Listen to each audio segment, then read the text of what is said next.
Iria agora passar a palavra,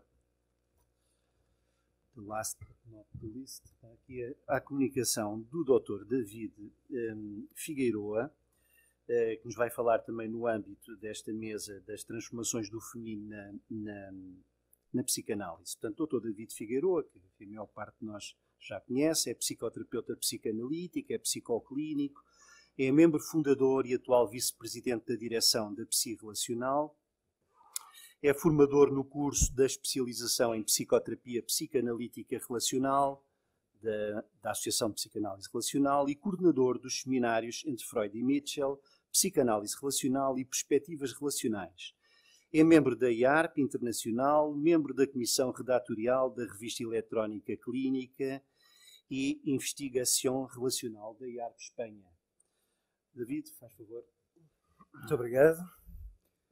Depois de manhã do comentário da Conferência Professora Ávila Espada sobre o pai, é muito estimulante para mim estar agora aqui numa reflexão sobre o feminino e o materno. E, sobretudo, ter ouvido duas colegas de painel que numa linguagem outra, numa linguagem para além da psicanalítica, é muito interessante. Eu vou voltar à linguagem psicanalítica para vos falar sobre a evolução das representações do feminino e do materno em psicanálise. Pretendo, com esta comunicação, evidenciar as mudanças nas representações do feminino e do materno na teoria psicanalítica.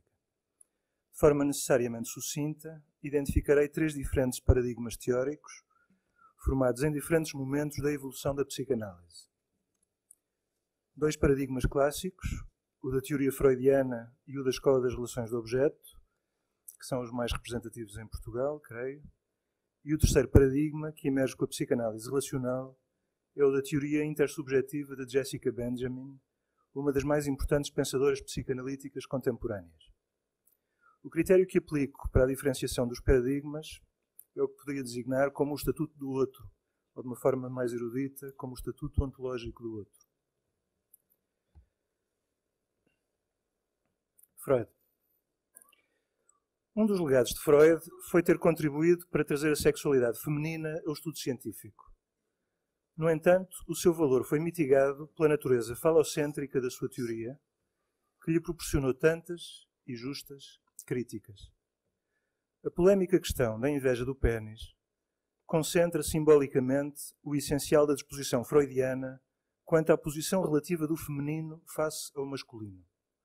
Para Freud, o complexo central do desenvolvimento é o Édipo, onde, na sua etapa inicial, a percepção do pênis, ou da sua falta, é o critério em torno do qual giram os principais anseios e angústias no menino e na menina. Se a angústia masculina por excelência é a da castração, o medo de perder o pênis, o complexo feminino determinante é o da inveja do pênis, com a fantasia de ter ficado sem pênis. Esta centralidade do pênis e do masculino em Freud é expressa também na centralidade do pai enquanto agente de desenvolvimento.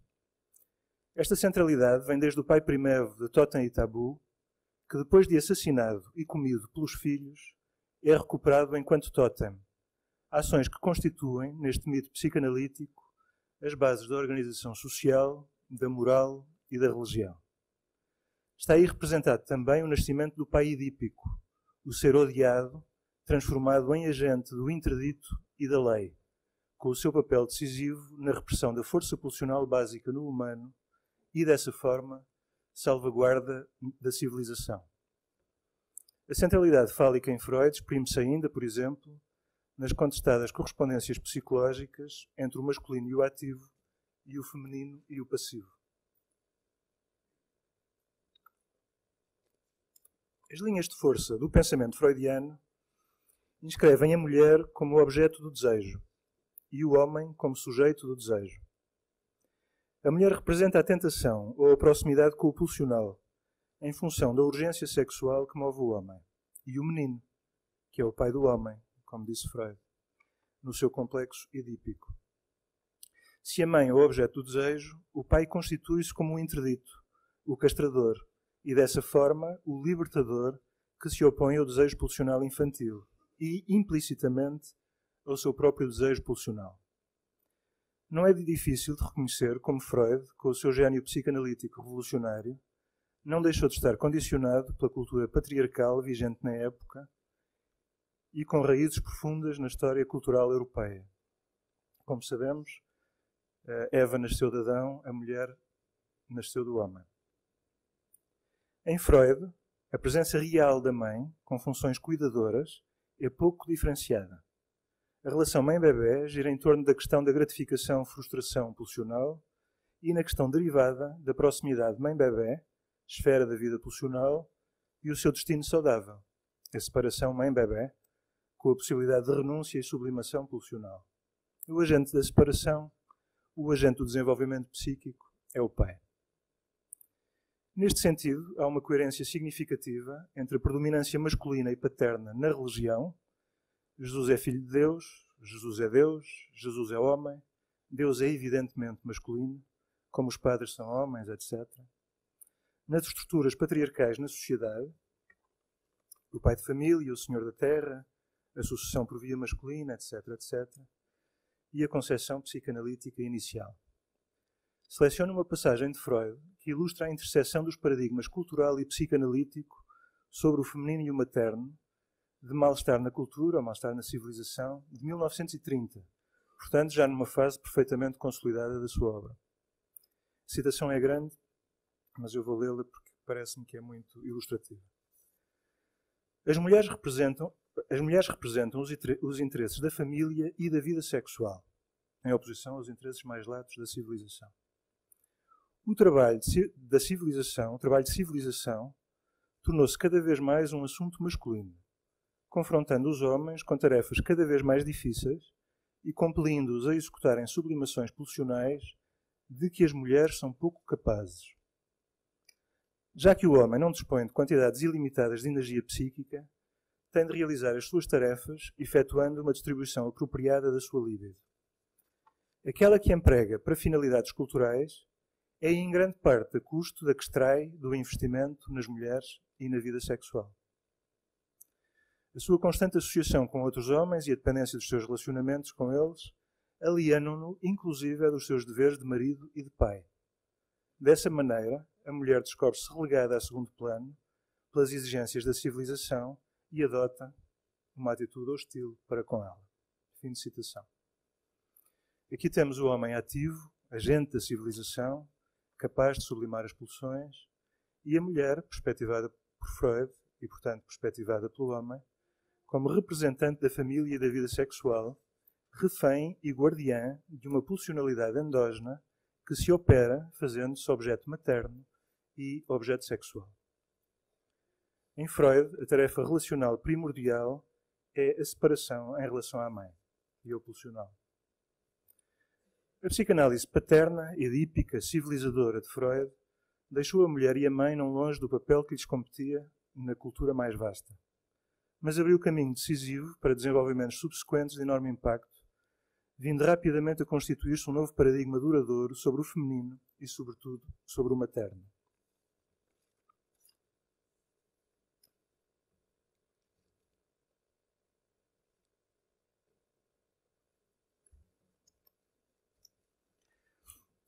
A Escola Britânica das Relações de Objeto trouxe esse novo paradigma. Desde logo, autores tão proeminentes como Melanie Klein e Donald Winnicott reivindicaram o lugar autónomo da sexualidade feminina, com críticas manifestas à teoria freudiana que a fazia dependente da sexualidade masculina. Diz Winnicott, por exemplo: a inveja do pênis como fonte de motivações poderosas na menina e na mulher não pode ser ignorada, concedendo aqui a Freud, mas acrescentando: mas apesar disso, existe sem dúvida uma fantasia e uma sexualidade feminina básica que tem a sua origem na mais remota infância. E explicita como o caráter ativo da sexualidade feminina, o caráter ativo da vagina, é camuflado por fantasias da ordem do recolher, do guardar em segredo, do esconder, em coerência com a própria disposição anatómica. E acrescentaríamos, em coerência também, com a disposição cultural que a família e a educação reproduzem. É a escola das relações de objeto que promove em definitivo a passagem do foco do Édipo tardio para a relação primitiva com a mãe. Klein, Fairbairn, Winnicott, Balint, Bowlby, Bian, etc., vão ampliar o olhar psicanalítico sobre a relação primária e vão fazer emergir no pensamento psicanalítico a importância da relação mãe-bebé ou da unidade mãe-bebé na expressão do Winnicott. A mãe torna-se progressivamente mais diferenciada. A partir das experiências boas que a mãe real, evocada por Melanie Klein, deve proporcionar ao seu bebé, a psicanálise foi descortinando e caracterizando um conjunto de atributos e de funções maternas cada vez mais apurados. Desde então, a psicanálise e a psicologia do desenvolvimento têm sido prolíferas em identificá-las, como, por exemplo, a função continente de Bion, ou a função vinculativa de Bowlby, ou a de mentalização de Fonagy, e todas aquelas que foram aqui sintetizadas na conferência de ontem do professor Manuel Matos. Vou particularizar apenas no psicanalista de segunda geração que deu maior amplitude às funções maternas, que foi Donald Winnicott, a partir da sua imensa experiência como pediatra na observação dos bebés com as suas mães. Winnicott descreveu como função materna essencial a da continuidade relacional no tempo. E delineou, dentro dessa continuidade cuidadora, as funções de holding, suster o bebê, e handling, o manuseamento físico no cuidado do bebê, a função de se deixar descobrir e criar pelo bebê, as funções de não indiferença e de não intrusividade, as funções da apresentação do mundo ao bebê, da sustentação dos paradoxos inerentes ao objeto e ao espaço transicional, do brincar, ou ainda as funções de não retaliação, de não retirada e de sobrevivência à pulsionalidade da criança, entre outras. Winnicott descobriu definitivamente a mãe real, que se veio a revelar uma super-mãe.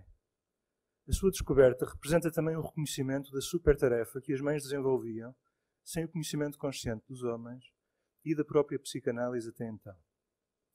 Mas esta super-mãe é uma mãe sobrecarregada com uma responsabilidade extraordinariamente exigente e, inevitavelmente, como se disse também aqui, culpabilizada pelas falhas. Culpabilizada externamente ou culpabilizada internamente. O que é algo que o próprio Winnicott procura aliviar com a sua realista e equilibrada síntese das funções maternas. A mãe está condenada a falhar e a falhar, sem que isso comprometa o desenvolvimento, se for suficientemente boa. Mas antes disso, nas primeiras semanas de vida do bebê, como o próprio afirma, é desejável que a mãe ofereça uma adaptação perfeita às necessidades do bebê. A preocupação maternal primária ajudará a mãe, mas a função cuidadora não poderá ser suportada só por ela e envolverá também o pai e, progressivamente, todos os elementos significativos da família, da escola e da comunidade, incluindo quando chamados os psicoterapeutas. Todos os elementos significativos do meio farão parte da mãe suficientemente boa, que a todos representa. Winnicott, de certa forma, preconiza uma sociedade em que todos temos responsabilidades por todas as crianças.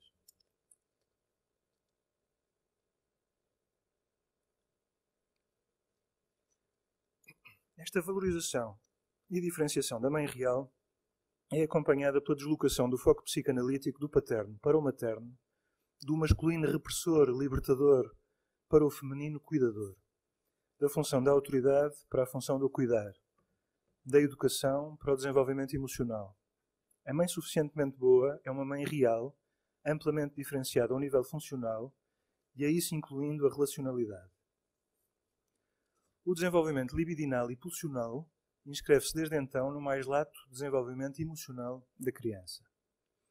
Este novo paradigma materno, que na senda do Winnicott podemos designar também de mãe suficientemente boa, incluindo todas as funções psicanaliticamente discriminadas, põe ênfase na mãe real e nas funções maternas e permanece como mais representativo na atualidade. A mãe objeto freudiana passa a ser uma mãe sujeito de funções, mas que se mantém, na perspectiva da criança, como um objeto provedor às suas necessidades.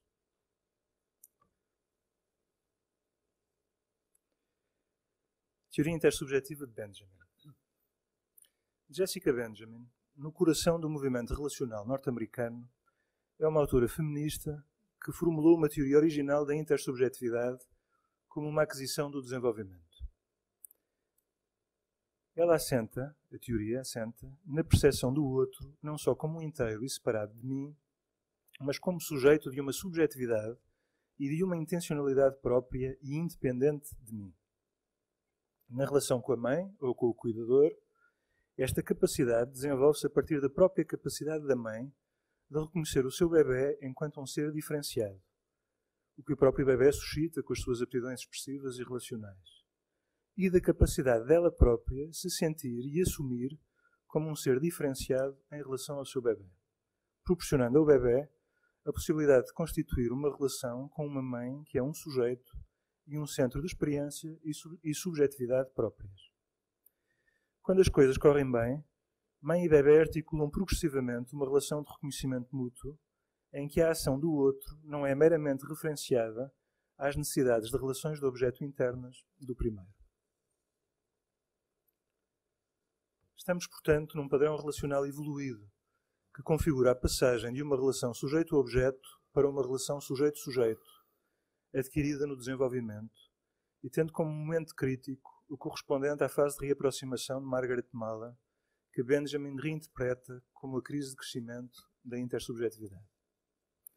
A base do pensamento de Benjamin pode ser encontrada, como a própria assume, na intersubjetividade winnicottiana, expressa no texto o uso de um objeto e o relacionamento através da identificação, em que o Winnicott estabelece a diferença entre a capacidade de relação do objeto, esta sendo subjetivada e autorreferenciada ao mundo interno, isto é, ao envolvimento do outro real no cenário interno pré-existente, e a capacidade de usar o objeto, de usar o outro real, o que pressupõe, para o Winnicott, o reconhecimento do outro enquanto independente do outro que há em mim.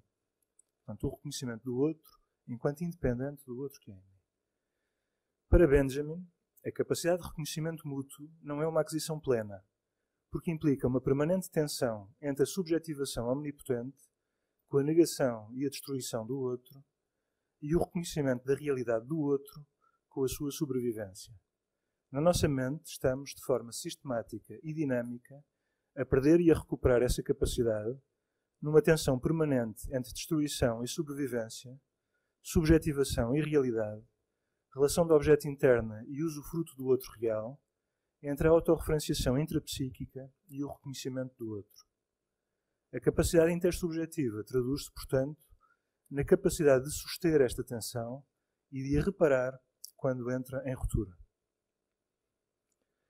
Quando predominam as relações de objeto internas, o outro torna-se a face complementar do que me angustia, isto é o outro que me faz sentir aquilo que eu sinto. Por isso ataco-o, diminuindo e destruindo enquanto equivalente a mim. O restabelecimento da capacidade de reconhecimento mútuo é o que permitirá a transição da luta de poder à partilha do poder, da desigualdade à igualdade, do amor narcísico ao amor maduro. O reconhecimento mútuo institui a possibilidade de se descobrir o outro real, e aí também a possibilidade de se ser descoberto como se é. A teoria da intersubjetividade de Benjamin foi também um passo em frente na psicanálise feminista, ao evidenciar as bases psíquicas da estrutura de dominância masculina na sociedade. A mãe interna, omnipotente, que tudo pode oferecer ou negar à criança, é a figura central da teoria das relações de objeto. A mãe toda poderosa da dependência infantil mantém-se sempre nas bases do psiquismo adulto. A dominância social masculina, as estruturas patriarcais e machistas, desenvolvem-se como contrapoder a esta mãe omnipotente e poderosa, de que a criança interna depende e da qual necessita de se libertar para poder existir. Quando não se sustenta a capacidade intersubjetiva, que é essencial ao reconhecimento da mulher na mãe e à constituição da relação com o feminino autónomo, mantém-se o sujeito prisioneiro na relação com o feminino desta base de relação de objeto e precisa de organizar o poder de a submeter. Vai do sentimento de dependência à sujeição do outro. Esta será, aliás, a base de todas as relações de poder e submissão do ponto de vista da intersubjetividade de Benjamin. Uma visão alternativa ou complementar, por exemplo, a de Donald Meltzer e aos seus trabalhos neocleinianos sobre tirania e submissão. Neste sentido, a teoria de Benjamin não só incorpora a evolução social de emancipação da mulher ao longo do século XX e em curso, como fornece uma compreensão das bases intrapsíquicas da dominância masculina e identifica uma aquisição psicológica e relacional fundamental para que o reconhecimento mútuo entre mulheres e homens possa evoluir dinamicamente de uma luta de poder e submissão para uma partilha do poder, na família e na sociedade. Ora, o que pretendo aqui afirmar é que esta teoria traz novos elementos para um novo paradigma psicanalítico contemporâneo sobre o feminino e o materno no contexto da psicanálise relacional. A mulher encontra na teoria intersubjetiva a sua plena emancipação enquanto sujeito, sendo que o maior alcance dessa conquista se faz dentro do lugar sagrado da mãe. Se a mãe nasceu e se constituiu sobre o feminino, este mantém-se vivo para além do materno. Se tal não acontecesse, se a simbiose ou a fusão ou a identificação com o bebê fosse perfeita, a mãe faria como o bebê e comeria o bebê, como o bebê come ela, como assinala Lacan na sua crítica à teoria das relações do objeto e ao amor primário. Quando falha a capacidade intersubjetiva na mãe, a mãe constitui o bebê como um prolongamento narcísico e esvazia-se da sua subjetividade através da idealização do bebê, cristalizando o nascimento de ambos como se de um só se tratasse.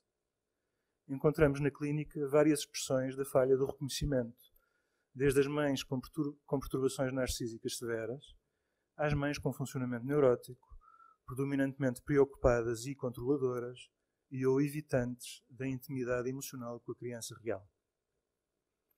É, portanto, no interior da própria mãe que a teoria reconhece a mulher, sendo, aliás, essa afirmação do feminino que está para além do materno, uma componente constituinte do próprio materno.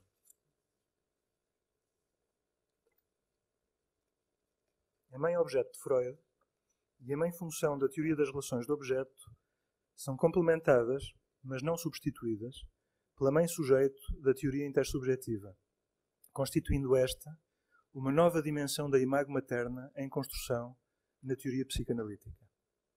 Parece-nos que a mãe-sujeito representa assim uma conquista psíquica no desenvolvimento, uma conquista teórica na teoria psicanalítica, uma conquista clínica com a inclusão da subjetividade do terapeuta, a sustentação da tensão intersubjetiva e do terceiro e da capacidade de reparar a destruição, e uma conquista social no reconhecimento do feminino. Noutro trabalho, mencionei a evolução do papel do analista em termos semelhantes à evolução dos paradigmas sobre a mãe, do analista-objeto, ou analista-função, ou analista-sujeito, defendendo que cada uma das aquisições não substitui a anterior, antes vem acrescentar e complementar a anterior. O mesmo é verdadeiro em relação à mãe. As responsabilidades maternas, ou dos cuidadores primários, incluem 1. A capacidade de se oferecerem como objeto às necessidades pulsionais e emocionais do bebê. 2. A capacidade de assegurarem as diferentes e importantes funções que correspondem às necessidades evolutivas da criança nas suas diferentes etapas de crescimento. E 3. A capacidade de serem quem são e reconhecerem o seu filho como é e pode vir a ser, com a articulação progressiva do reconhecimento mútuo e da capacidade intersubjetiva. Concluo dizendo que a exigência sobre a mãe, sobre o pai e sobre os cuidadores significativos, na família, na escola e na comunidade, implica mais do que um saber técnico e objetivo, uma afirmação firme da subjetividade responsável de cada interveniente e a valorização da subjetividade e da responsabilidade progressiva da criança, que um dia será adulta, cidadã e cuidadora da futura geração. Obrigado pela vossa atenção.